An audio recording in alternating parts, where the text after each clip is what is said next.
Поздравувајќи го Конгресот, другарот Крсте Црвенковски напомена дека денес во Народна република Македонија работат околу 800 културно-просветни и уметнички друштва, повеќе театри, опера, балет, ансамбл за народни песни и игри, чија дејност е усмерена во изградување на луѓе на кои пред се им стои делото на социјализмот. Собирајќи ги резултатите од изминатата работа, Конгресот постави задача за натамошно осветлување на нашето културно наследство, со кое уште повеќе ќе се развие самоувереноста на нашиот народ за мобилизација на неговите сили, за натамошна изградба на нашата родна земја. Слободниот македонски народ вечно ќе го чува споменот за светлите ликови на Димитар и Константин, основоположници на нашата литература, првите собирачи на нашите народни песни, борци што меѓу првите го кренаа својот глас за отварање училишта на роден македонски јазик.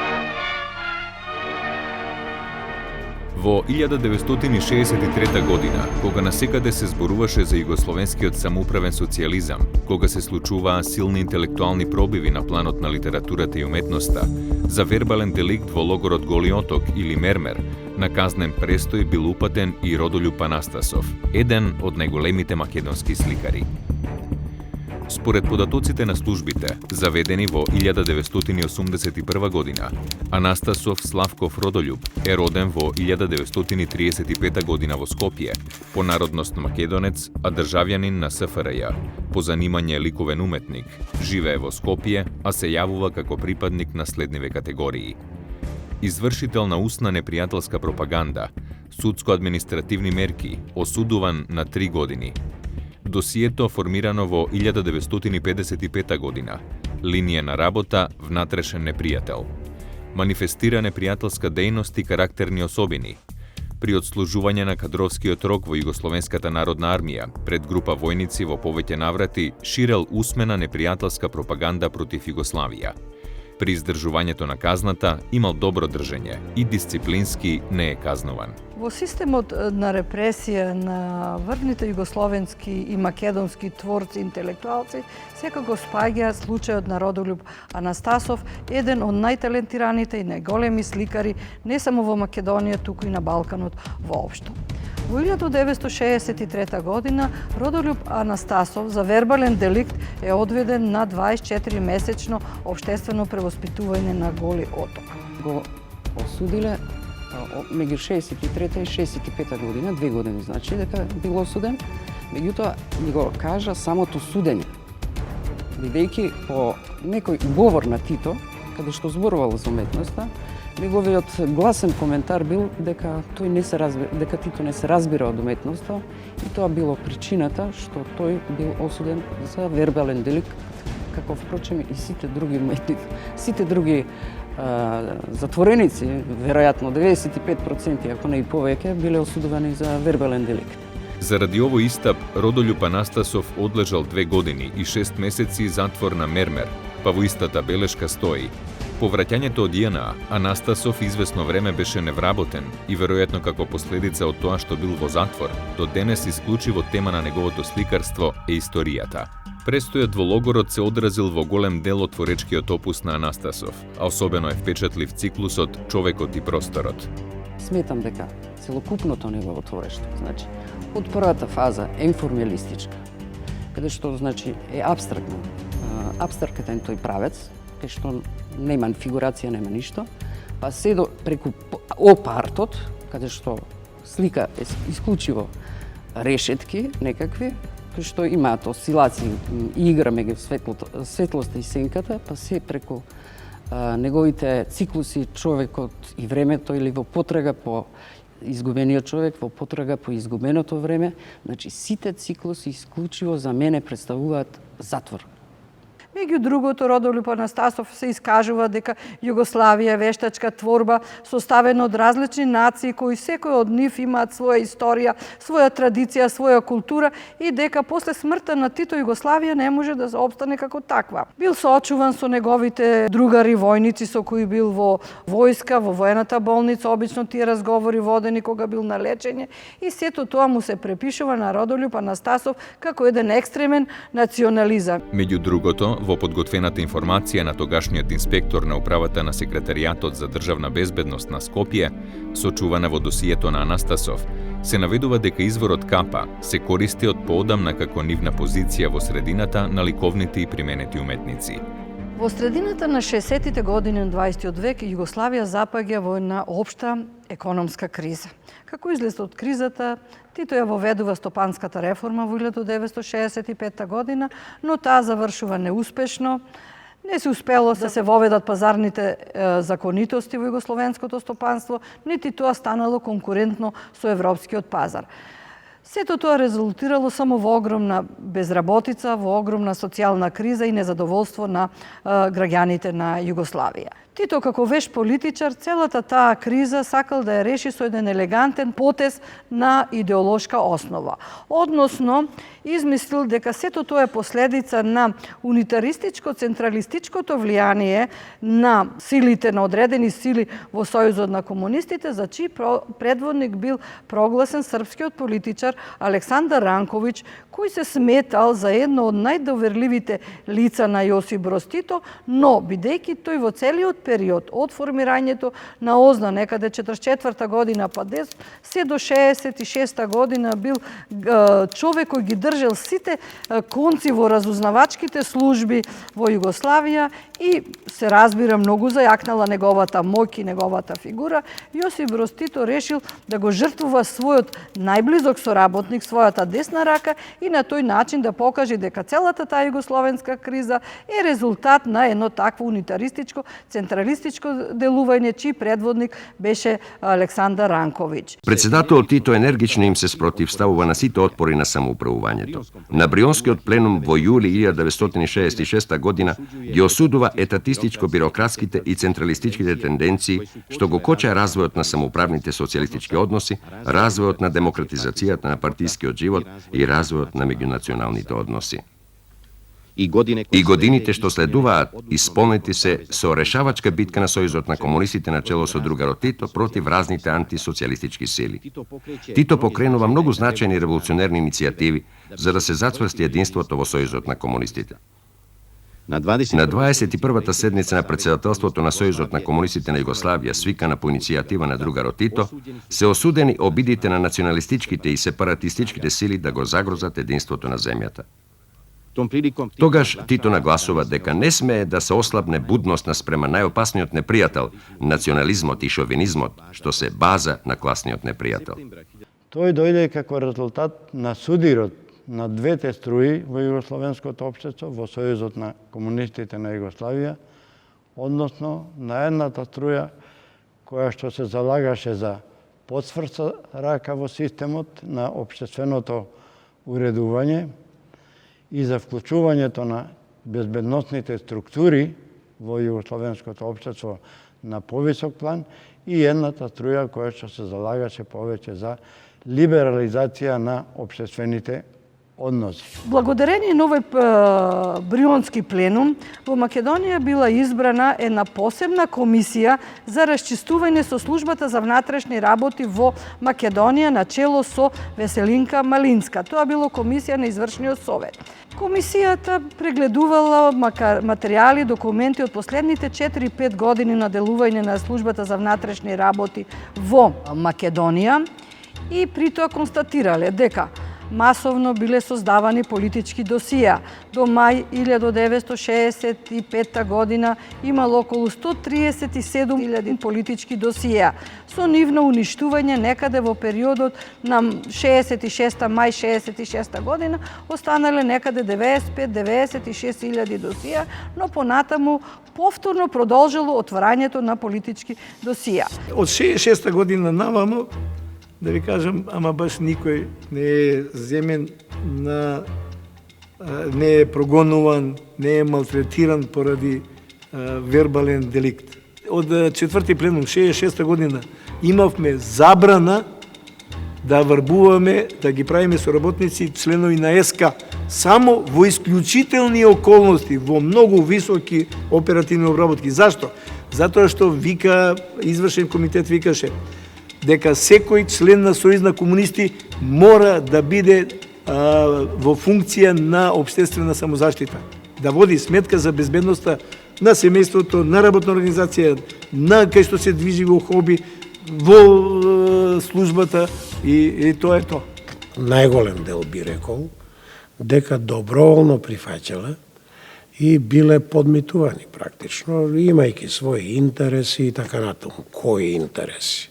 Во тоа време, па и подоцна и по трансформацијата, беше многу полесно да се дојде до некои лукративни добра, имотни добра, станови, стипендии, напредување во службата и така натаму, и на тие лукративни интереси малкумина можеле да одолеат или да ги игнорираат. И тоа е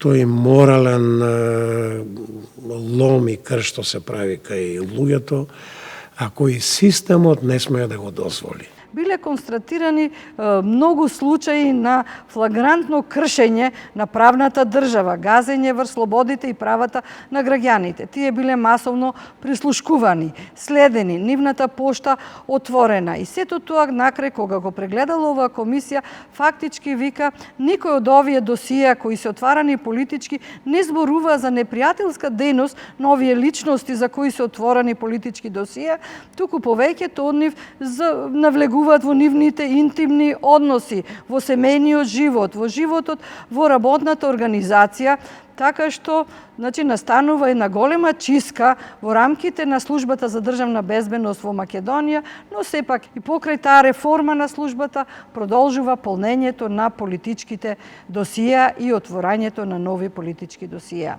Редовно била вршена контрола и собирани информации во стопанските организации, при што при избор на работничките совети, конкурси за директори, избори на разни други тела и слично, органите на внатрешни работи, според карактерот на проблемот, некаде индиректно, а некаде отворено, користејќи најразлични методи и уцени, се вплеткувале во кадровските прашања, кршејќи ги флагрантно самоуправните права на работниците. На 21 година сум примислов, ке динам, слушај си, ќе му кажам некој директор тамо, ова работа да ја завршиш и до 3 сат да ме информираш. Таква не била служба, функција, голема служба. И тој ќе стане, стои таму, го гледам од не го гледам, али гледам дека стои и го ми викале друже Бабановски, са вама би јуришали на тенкове. После кога го сруши Ранковиќ, многу работи се изменија. Дојде овдека, ние изгубивме прво углед.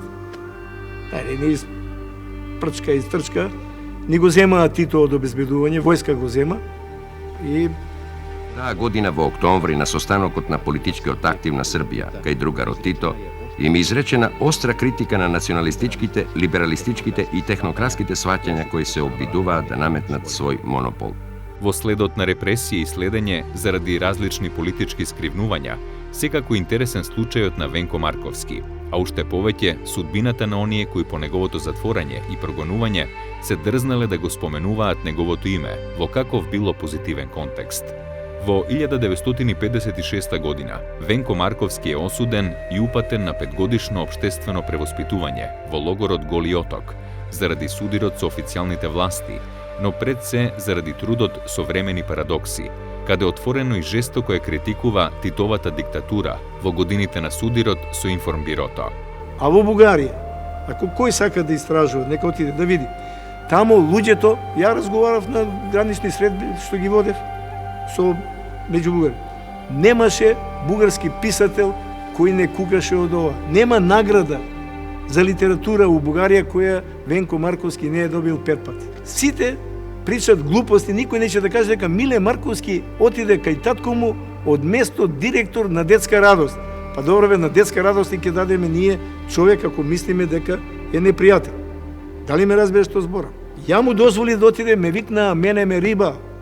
Зашто сум му дозволи? Па зашто ме викам да не му дозволиме? Па отишол кај татко му. Со обвинување дека го дистрибуирале истиот труд, етикетирани како информбировци, биле осудени композиторот Кирил Македонски на 18 месеци строг затвор и писателот Душко Наневски на 1 година строг затвор. Еден од информаторите во службената белешка запишал дека на 12 март 1972 година Кирил Македонски заедно со Панде Ефтимов присуствувал на годишното собрание на Друштвото на композиторите на Македонија.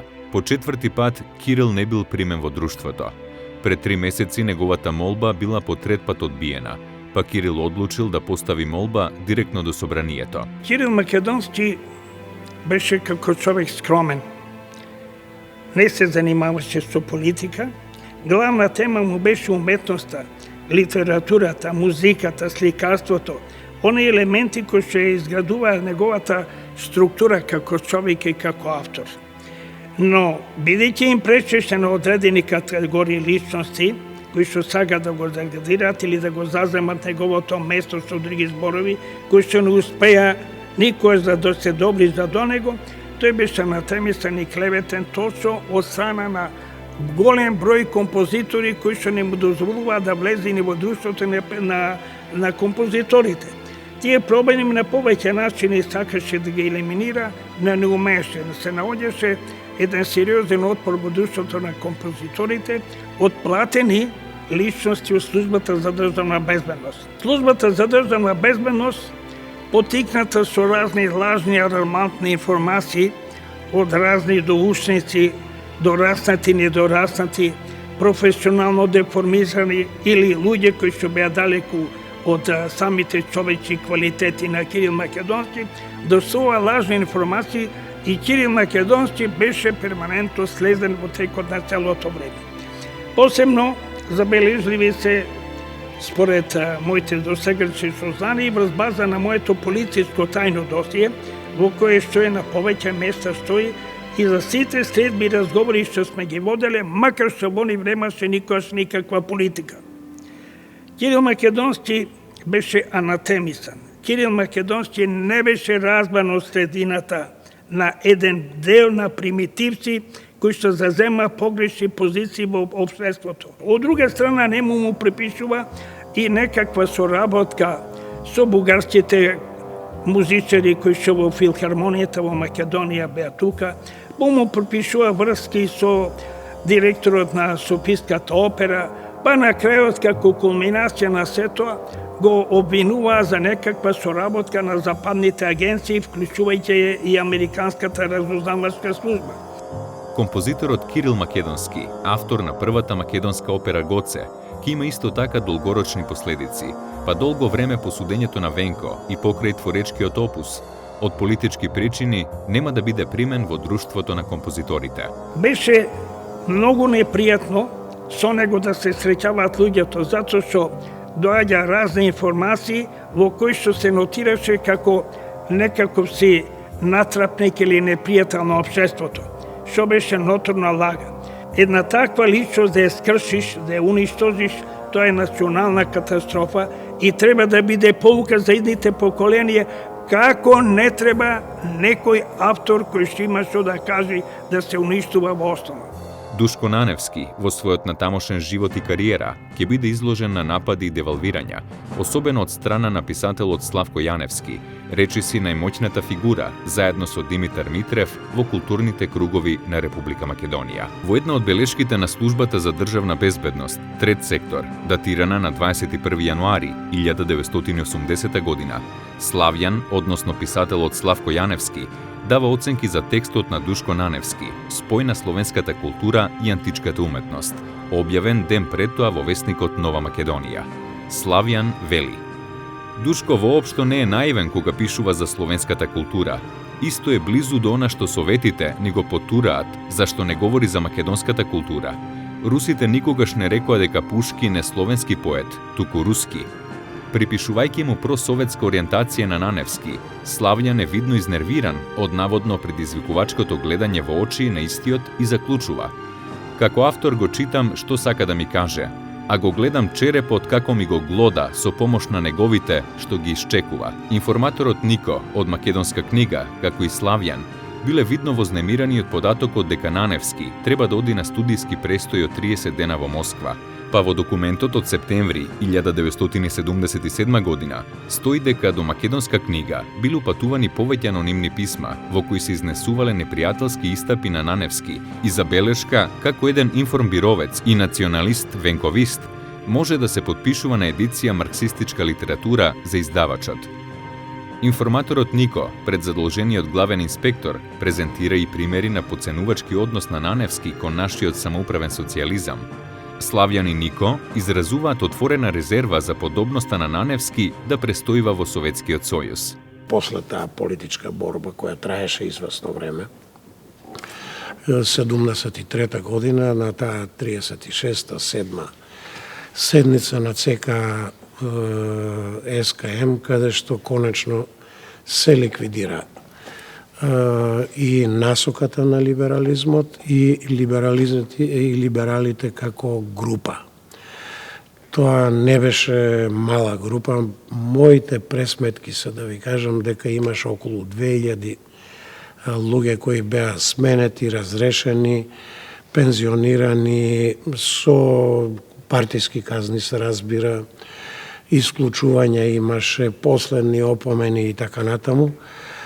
Добар дел од нив, тие што има стаж или кои беа прво борци, го искористија тоа да се пензионираат. Во секој случај, таа групација и во културата, и во стопанството, и во науката, образованието беше ликвидирана докрај. И во тоа време се просто симнува од репертоар многу драми, па и комедии, се забранува многу списанија, културни, научни и така. Типичен пример беше 72 година списанието Диалог.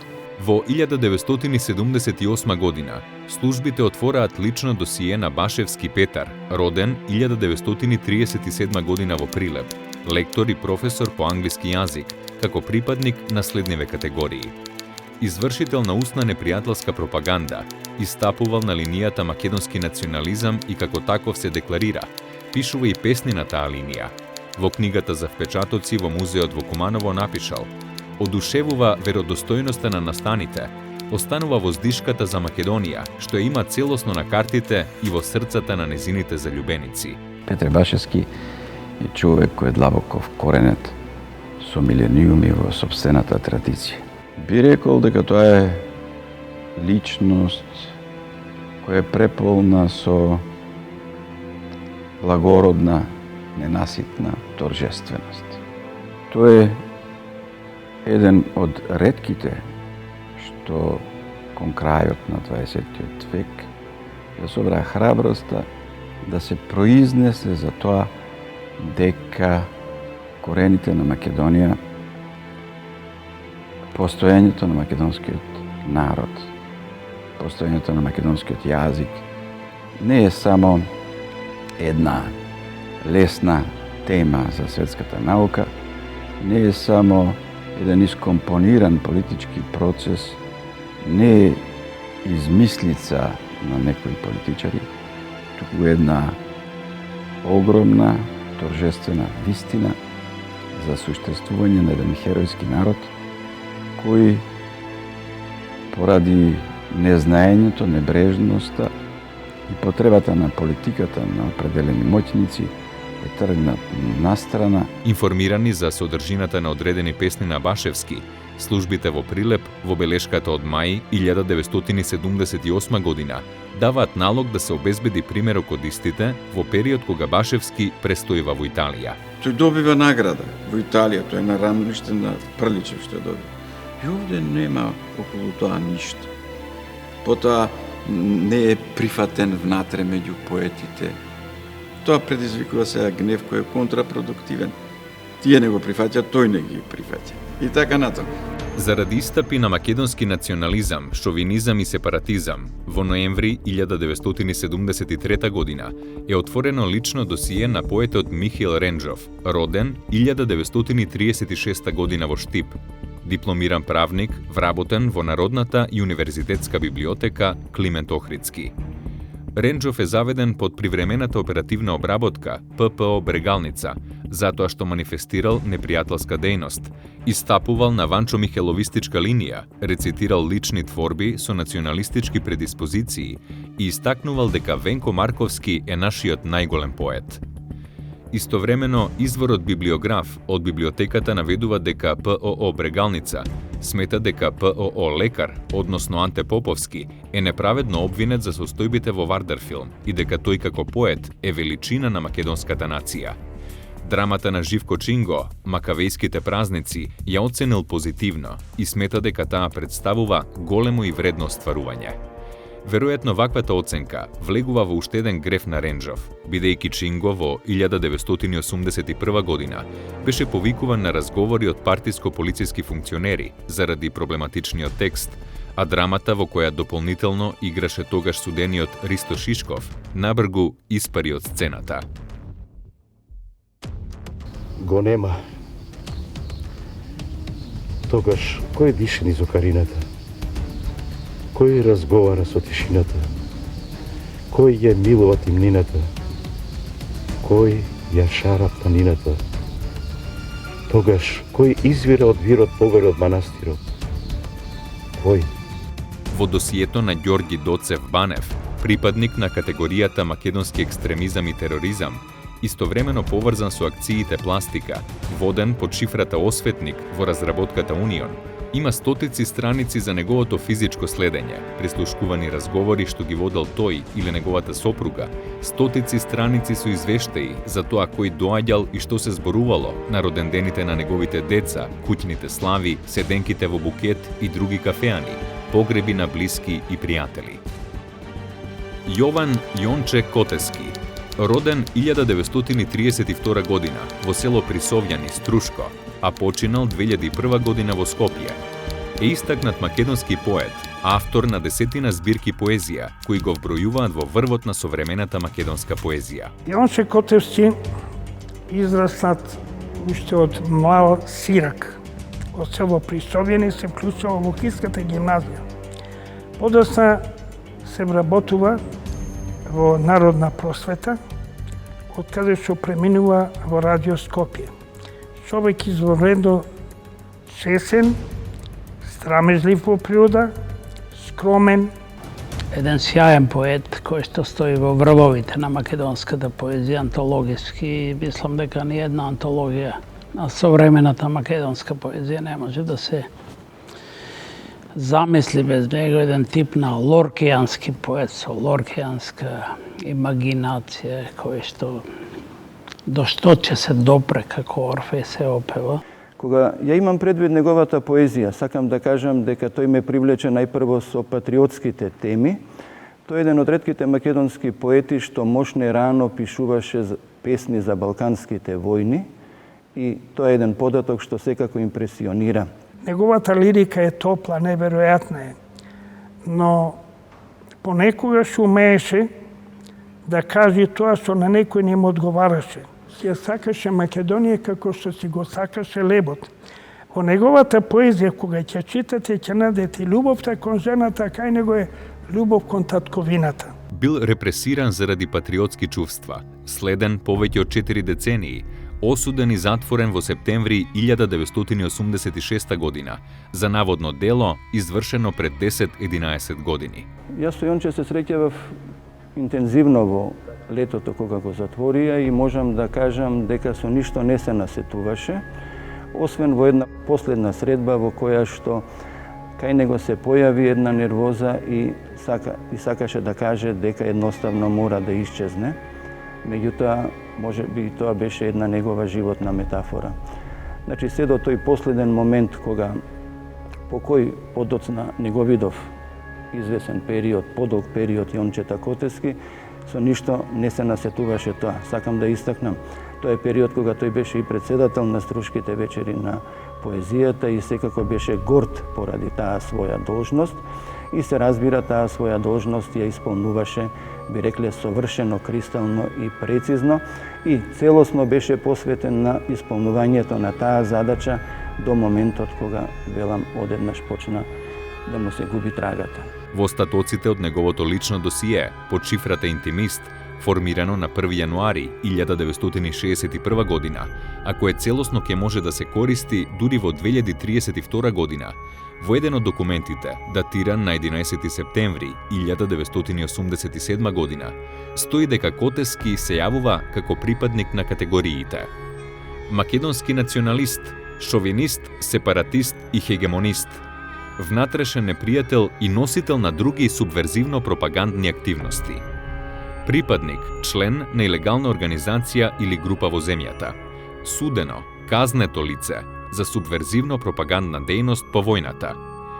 За најголем грев се сметала неговата поврзаност со групата на акцијата Пластика, која подметнала експлозив на неколку пунктови во Скопје, како кај грчкиот конзулат, кај просториите на исламската верска заедница и на други места. Во 1971 година во Македонија се јавија експлозии. Значи, Јонче Котевски сум го молел,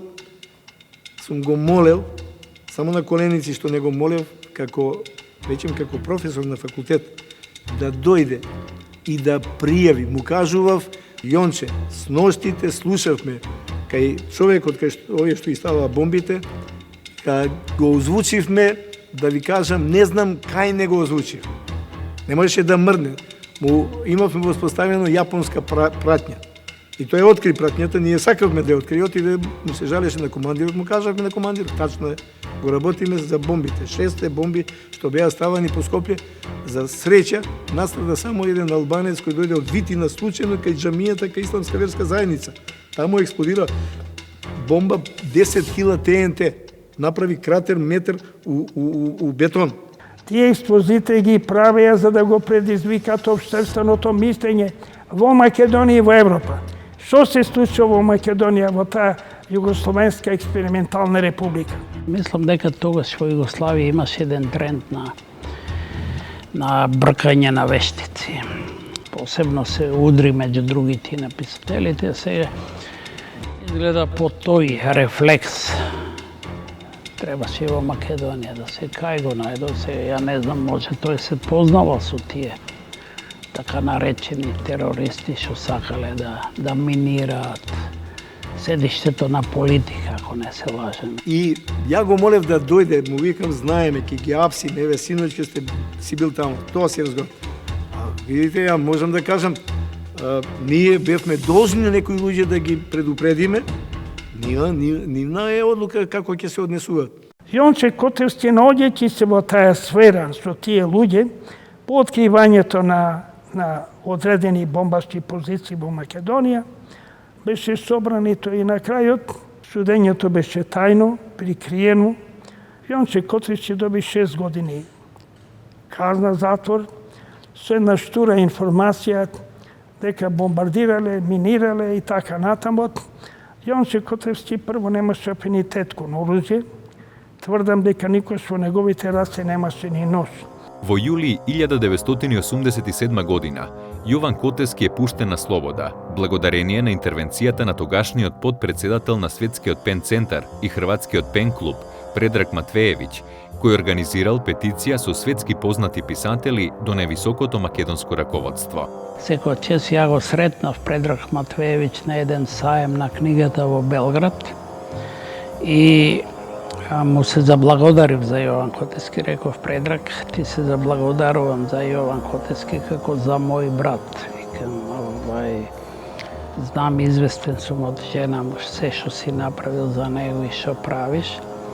И Предраг тогаш ми рече, Ефтиме, знаеш шта, јас сам пред двојица ваших великана книжевних, клечао на коленима. Значи ги молел да го...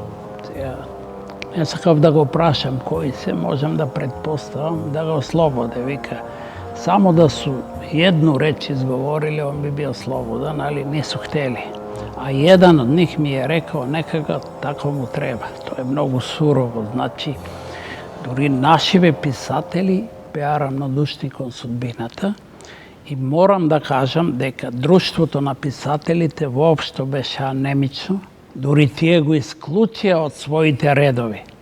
На Јончета Котевски му беше намалена казната. Но малтретирањата, физичките малтретирања и психичките малтретирања извршени во истражниот затвор Шутор Изари во Скопје, подоцна во Идризово му го нарушија здравето и тој за жал прерано ја напушти оваа земја. Ѓелатите на Јонче треба да се покажат на виделина. Кој го спика во затвор, кој неговото семејство го фрустрира, кој оставија траги, белези, зашто да бидат заштитени? Што правиме ние со неколку илјади такви луѓе кои беа, на кои им беа земени граѓанските права, им беа земени одличијата, на тие на кои им ги растуривме семејствата, им ги шиканиравме децата кои не можеа да се школуваат нормално, кои мора да напуштат државата. Јас можам да ги наведам и имињата. Свето Митревски, начелник на државната безбедност, Иван Бабамов, Никола Илиевски и други норкачи, кои што ја нема елементарната култура и познавање на самата тема бомбардирање, балистика. Но, за жал, се исправија тие на педесталот и да бидат инквизитори над нас и така натаму. Јонче Котевски беше уапсен затоа што беше како член на таа група. Инаку, јас лично, ова е моје лично мислење, имав и одредени реперкусии поради тоа, јас не се согласував и покрај тоа што Јонче немавме тогај институција заштитен сведок. Ако имавме таква институција, сигурно ќе го излечевме него. Интересен е фактот што, како и во случајот на Венко Марковски, службите будно ги следеле реакциите на поединци околу затворањето на Котевски. Така се бележат исказите на некои вработени во радиотелевизија Скопје, како и на други места, на приватни забави и јавни манифестации, а дел ќе бидат следени и повикувани на информативни разговори како интересни за службите.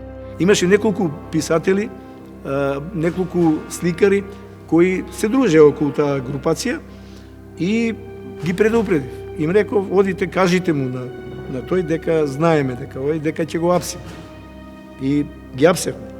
И сега, кога се говори дека лустрација не требало, треба. Треба затоа што треба да се изнесат на виделина сите оние кои нанеле зло на некого, за да не го прават потоа, а Господ нека си ги после земе работите во своји раце. Иако Котевски во своите искрени искази наведува дека насилно е припоен кон групата пластичари, плашејки се од уцените за животот на своите најблиски, во тоа време на властите им била потребна уште една жртва од културните дејци покрај Ристо Шишков, а секојдневно разноразни пријатели го предупредуваа писателот Живко Чинго дека тој е следниот на листата за апсење, кој веројатно не се реализира заради неговата смрт на 11 август 1987 година.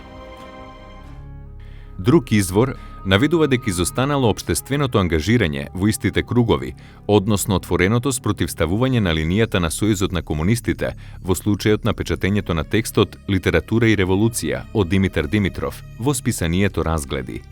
При тоа се забележува дека бројот бил стопиран.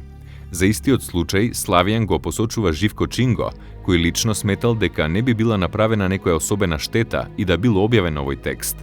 Во службената белешка од февруари 1974 година на истиот инспектор околу акцијата на Разгледи стои дека Славко му рекол оти се работи за политичка диверзија, бидејќи Чемерски, односно Јанош, лично се застапувал тоа дело да не се печати, а некои невидливи сили, кои сепак се познати, го туркаат памфлетот во печат. Чинго му рекол, не знам што ти пречи толку тој текст, па толку креваш бука околу него. Кај писателите имаше една друга работа. Тамо имаше еклатантен кодошлок. Чист. Имаше и завист, али кодошлокот беше за кариера. Често пати за пари. Вие знаете дека еден од писателите бил и на платен список. На УДБА. Човекот си земал плата, секој први. Чинго беше комунист кој сметаше дека власта во комунизмот треба да имаат многу подобри луѓе од овие што се на власт. Од неговите дела исто се гледа дека тој е комунист. Ама се гледа исто така дека кај него водечките комунисти се да не речам шо. луѓе за Вгерис. И то беше тешка за нив, то беше тешка навреда и се разбира. Се најдаа неколцина кои трча од ЦК до социјалистички со фломастер, подцртани пасоси од неговите ремек дела, ова се односи на тебе, ова се однесува на тебе и така натаму. Апаратот се притиснат сите копчиња, проработи апаратот и човекот почина изненада. За своето досие Чинго беше своевремено информиран од тогашниот секретар за внатрешни работи во СРМ Љубомир Варошлија. Љубомир Варошлија беше многу чесен човек кој, читајќи го тоа случајно во раце му дошло досието на Живко Чинго, бил шокиран од сето она кој внатре го видел во тоа досие. И дојде во домот на Чинго и зеде да му раскажува се што има во тоа досие.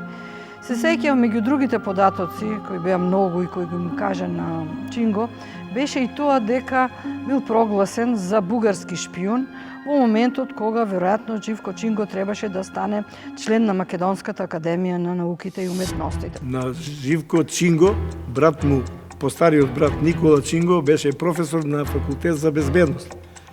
Да бидеш професор на факултет за безбедност, а да имаш брат кој ти го води служба, е абсурд.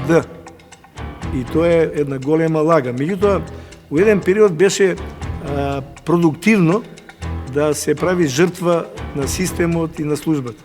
Ја направи Пасквелија 4 пати. И ја направи во Македонија, знаете каде? Во Прилеп. Оти во Македонија Чинго не заслужаваше некој поголем театар, за жал. Толку му даде. Имаме ние ситуација каде што соработник со тајната полиција, односно наредбодавец, член на УДБА, го отвара едно досие и гледа и со своја рака има напишано ова да се користи за креирање на црни досија на новинари и писатели, на црни листи. Значи, тие креирале црни листи на луѓе што сметале дека не треба да бидат писатели и новинари, бидејќи имале поразлични ставови. А бели листи сите имале тие што се работувале. Така, во документот од 3 март 1977 година, во информативниот разговор, режисерот Владимир Милчин, воден од привремената оперативна обработка под шифрата Драматург, ја изнесува хронологијата на сето она што се случувало при пробите во театарот Нова сцена во Братислава. Како тоа, Владимир Милчин, кој бил трн во око на тајните служби, еден период го прислушкувале не знам што, од оној режим кој ми го полнел досието, ме прислушувал, ми ја читал поштата и прибирал податоци од луѓе наоколу. Ми ги анализирал представите, а ако се земе примерот со Преспанскиот круг со црвена боја, и ги симнувал од сцена, бидејќи таа представа е симната по третата реприза. Да на крај стани декан на Факултетот за драмски уметности, да биде секретар на општински комитет таму во центар, ми се чини, на Сојуза на комунистите, а од друга страна се прикажува како дисидент, како борец за човекови права и сите работи. То прашање не го одговори. Меѓу другото, драматург се консултира со надлежните во Скопје, бидејќи текстот на Чинго бил доста шкаклив, се разбира од идеолошко-политичка страна. Во оперативна забелешка на документот, надлежниот инспектор запишал: Лично мислам, имајќи го предвид однесувањето на драматург за време на разговорот, тој чувствува одредено задоволство што се има случено околу забраната на големата вода и дека тоа ќе го искористи во градење личен престиж во средината каде работи и живее. Службите и задолжените лица ќе мора да дадат одговор. Под чиј налог, кога, зошто и колку илјади досија се уништени и преработени при крајот на 80-тите и во почетокот на 90-тите години. Но истовремено треба многу сериозен пристап кон расчистувањето со практиката на создавање лични досиеа заради политички причини по самостојувањето на Република Македонија.